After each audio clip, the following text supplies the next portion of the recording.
Hello everyone, welcome to this video. আশা করি আপনারা ভালো আছেন। এই ভিডিওতে আমরা বিআইবিএম কর্তৃক পরিচালিত পূর্বের একটি ব্যাংকের রিটেন পরীক্ষার গাণিতিক যুক্তি অংশের সমাধান করব। এটি পার্ট 20 লেকচার। দেখা যাক প্রথম ম্যাটটিতে কি বলেছে। এক নম্বর প্রশ্নটিতে বলেছে করিম borrowed টাকা 500 at 5% simple interest per year. After some time he borrowed টাকা 400 at 3.1/2% simple interest per year for second time. 6 months after the second time borrowing, he repaid both borrowed money along with interest, and total amount he repaid was 994.50 টাকা. How many years after the first borrowing Karim repaid the borrowed money? আচ্ছা, সে 500 টাকা 5% ইন্টারেস্টে simple ইন্টারেস্টে নেয়। তার কিছু বছর পর সে 400 টাকা 3.1/2% সিম্পল ইন্টারেস্টে নিল এবং এটা নেওয়ার 6 মাস পর সে দিয়ে দিল। অর্থাৎ এই 400 টাকাটা কিন্তু 6 মাস তার কাছে ছিল ধার হিসেবে, এবং সে টোটাল টাকা ফেরত দেয় হচ্ছে 994.50 টাকা, অর্থাৎ এটা সুদ আসল সহ। তাহলে এখান থেকে আমরা আসলটা পেয়ে যাব, কারণ হচ্ছে এই দুটা আসল বিয়োগ যোগ করে এটা থেকে বিয়োগ করলে কিন্তু সুদ বা ইন্টারেস্টটা পেয়ে যাব। ওকে, তাহলে এটা যদি আমরা সরাসরি ধরে করি, প্রশ্ন বলেছে যে how many years after the first borrowing Karim repaid the borrowed money. Let Karim repaid the borrowed money after X ইয়ার।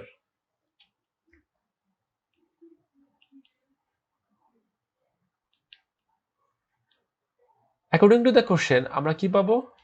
দেখা যাচ্ছে যে আমরা জানি I equal to P N R. Okay, এখানে আই হচ্ছে ইন্টারেস্ট, তাহলে প্রথম অংশের ইন্টারেস্ট কত? পি হচ্ছে 500 ইন্টু এন হচ্ছে এক্স বছর, আর আর হচ্ছে 5%। প্রথম অংশ প্লাস দ্বিতীয় অংশ হচ্ছে 400 টাকা, এখানে পি এন হচ্ছে এন বছর, কিন্তু সে 6 মাসে দেয়, তাহলে 12 মাসে 1 বছর, 1 মাসে কত, 6 মাসে কত, অর্থাৎ এটা দিয়ে আমরা গুণ করে দিলাম। তাহলে এটা আমরা বছরে কনভার্ট করে নিলাম মাসটাকে, আর ইন্টারেস্ট রেট হচ্ছে 3.1/2%, পার্সেন্টের কারণে 1/100 ইকুয়াল টু এখানে টোটাল ইন্টারেস্ট কত ইন্টু 994.50 টাকা মাইনাস সে টোটাল নিয়েছিল 500 মাইনাস 400, এটা তার এখান থেকে আমরা ইন্টারেস্টটা পেয়ে গেলাম। প্রথম অংশটা হচ্ছে 994.50 টাকা হচ্ছে সুদ আসল, আর আসল এখানে হচ্ছে 500 এবং 400, তাহলে এখান থেকে আমরা ইন্টারেস্টের পরিমাণটা পেয়ে গেলাম। বা এখানে কত আসবে যদি কাটা দেই, 5 5 25, 25x প্লাস এখানে যদি আমরা হিসাব করি কত আসবে 400 ইন্টু এটা কাটা দিলে 2 হবে, তাহলে হাফ ইন্টু এটা যদি আমরা ভাঙাই তাহলে আসবে 2, আর উপরে আসবে 3 দুগুণে 6 আর 1 7 ইন্টু 100 ইকুয়াল টু বিয়োগ করলে আসবে 94.50 টাকা। 100 দ্বারা 400 কে ভাগ করলে 4 হবে, আর এই 4 কে আমরা এই 2 আর এই 2 দ্বারা ভাগ করতে পারি, তাহলে এটা 7 আসবে ইকুয়াল টু 94.50 টাকা, বা x ইকুয়াল টু 94.50 টাকা মাইনাস 7 ডিভাইডেড বাই 25।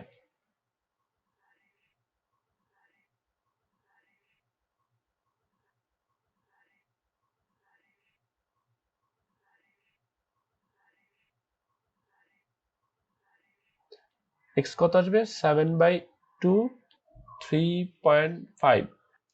সুতরাং হি রিপেইড আফটার 3.5 ইয়ার্স।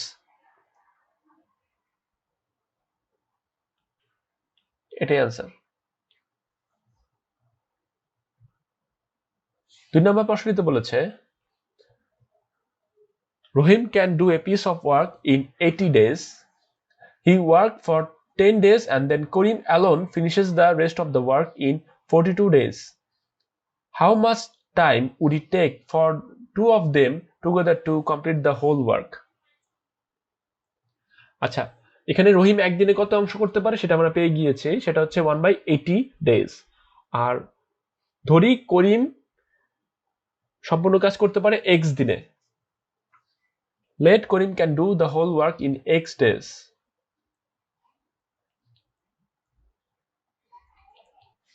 সুতরাং করিম can do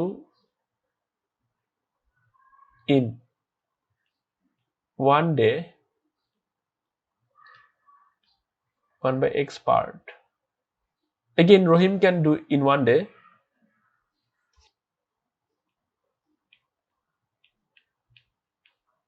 1/80 part. According to the question, বলা হয়েছে রহিম 10 দিন কাজ করে এবং বাকি অংশ করিম করে 42 দিনে।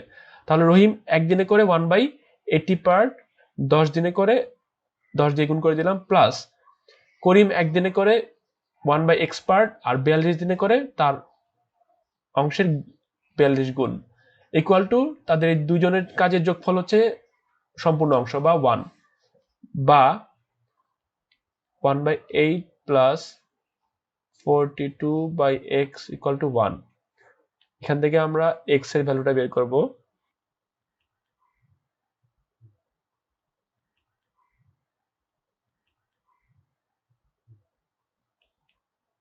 তাহলে করিম কাজটি করতে পারে 48 ডেতে। ওকে, সুতরাং Karim can do the whole work in 48 days। সুতরাং Rahim and Karim can do in one day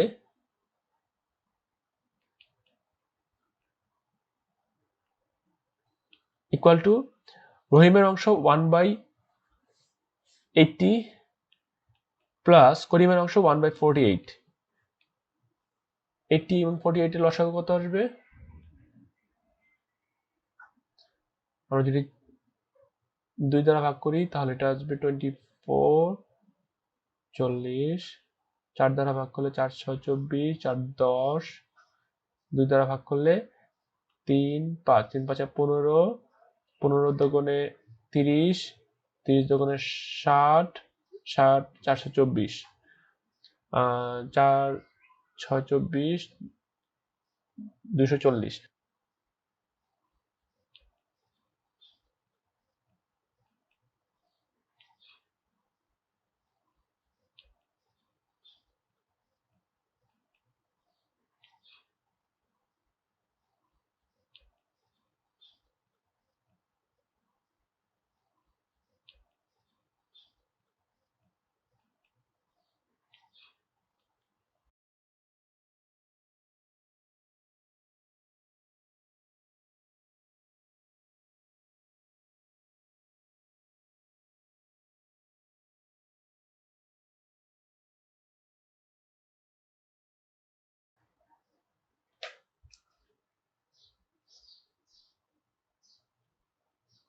এটাই आंसर। 3 নম্বর প্রশ্নটিতে বলেছে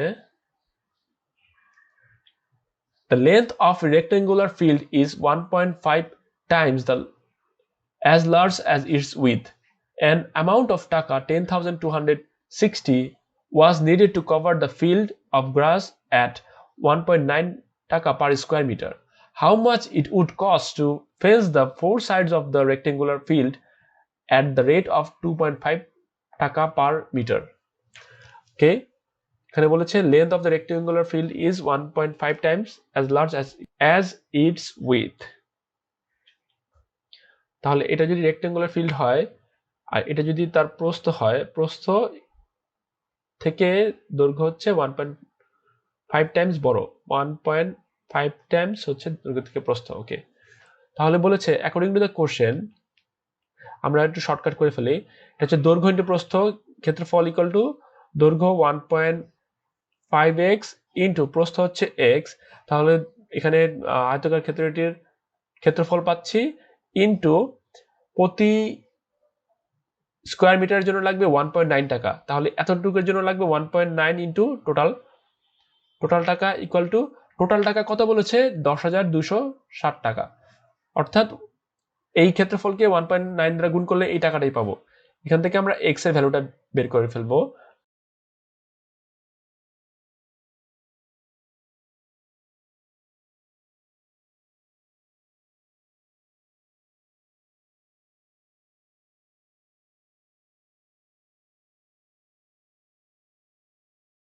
(36 into 100 equal to 3600). সুতরাং x equal to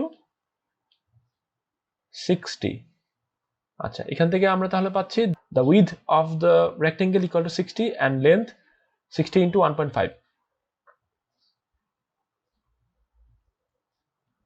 60 into 1.5 গুণ করলে কত আসবে? 90 আসবে। ওকে, 90। সুতরাং এখন প্রশ্ন বলেছে যদি চারপাশে ফেন্স করা হয় ওই রেক্টেঙ্গেল ফিল্ডের এবং প্রতি মিটারের জন্য 2.5 টাকা লাগে, তাহলে টোটাল কত কস্ট হবে? সুতরাং perimeter of the rectangle field 2 into দৈর্ঘ্য প্লাস প্রস্থ, দৈর্ঘ্য হচ্ছে 60 প্লাস প্রস্থ হচ্ছে 90, তাহলে এটা গুণ করলে আসবে 150 ইন্টু 2 ইকুয়াল টু 300 মিটার। সুতরাং টোটাল কস্ট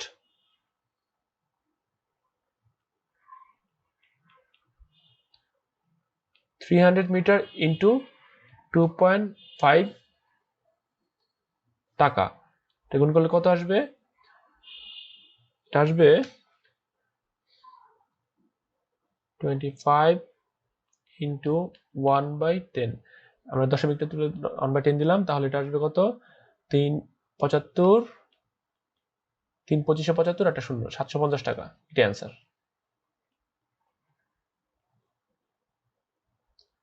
4 নম্বর ম্যাটটিতে বলেছে solve the problem x minus 4 divided by x minus 1 plus x minus 7 divided by x minus 3 plus x minus 2 divided by x minus 9 equal to 3। এটি solve করার একটি সহজ পদ্ধতি হচ্ছে বাম পক্ষের প্রতিটি ভগ্নাংশকে যদি আমরা 1 দিয়ে বিয়োগ করি, তাহলে দেখা যাবে যে নিচের হরটা উপরে মাইনাস আকারে চলে আসবে। তখন কিন্তু x গুলো এলিমিনেট হয়ে যাবে এবং আমাদের জন্য হিসাব করতে সহজ হবে। দেখা যাক কিভাবে সলভ করা যায়।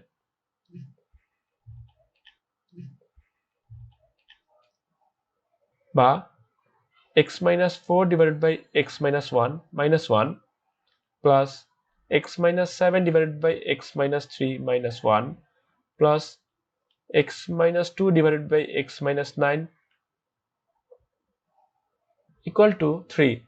এবং এখানে কি করবে, যেহেতু বাম পক্ষে 1 বিয়োগ করেছি প্রত্যেকটা অংশ থেকে, অর্থাৎ টোটাল 3 বিয়োগ করা হয়েছে, তাহলে ডান পক্ষ থেকেও 3 বিয়োগ করতে হবে। এই দুটো অংশ যদি আমরা লসাগু করি, এখানে এই দুটো অংশ, এই দুটো অংশ এবং এই দুটো অংশ লসাগু করব, তাহলে কত আসবে?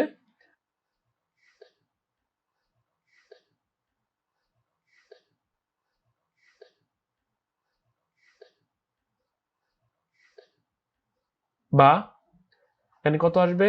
x minus 1 আর উপরে আসবে হচ্ছে x minus 4 minus x plus 1 plus x minus 3 x minus 7 minus x plus 3 plus x minus 9 x minus 2 minus x plus 9 equal to 0।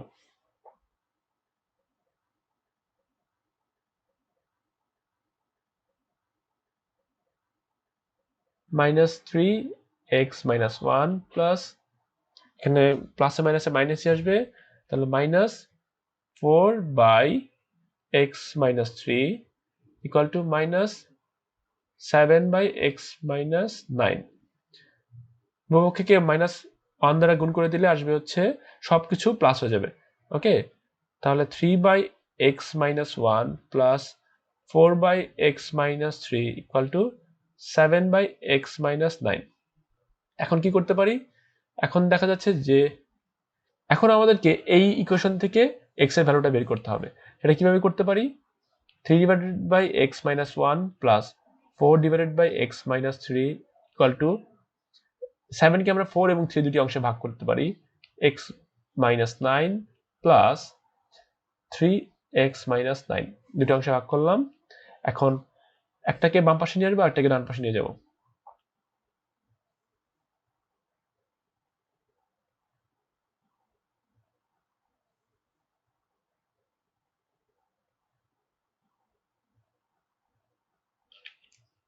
বা কত আসবে, নিচে আছে x-1 x-9, উপরে আছে